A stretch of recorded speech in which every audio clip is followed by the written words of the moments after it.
Hey everyone, need characters, backgrounds, or icons in your game? Let's create a game asset using Leonardo.Ai. Let's get started.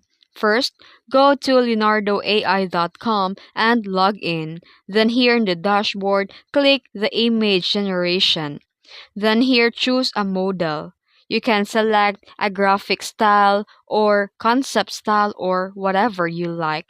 Then helps match the game style perfectly. Then write a prompt. Describe exactly what asset that you need. Like this example here. A tap down pixel art medieval knight, character blue armor, sword and shield, game sprite and isolated 2D.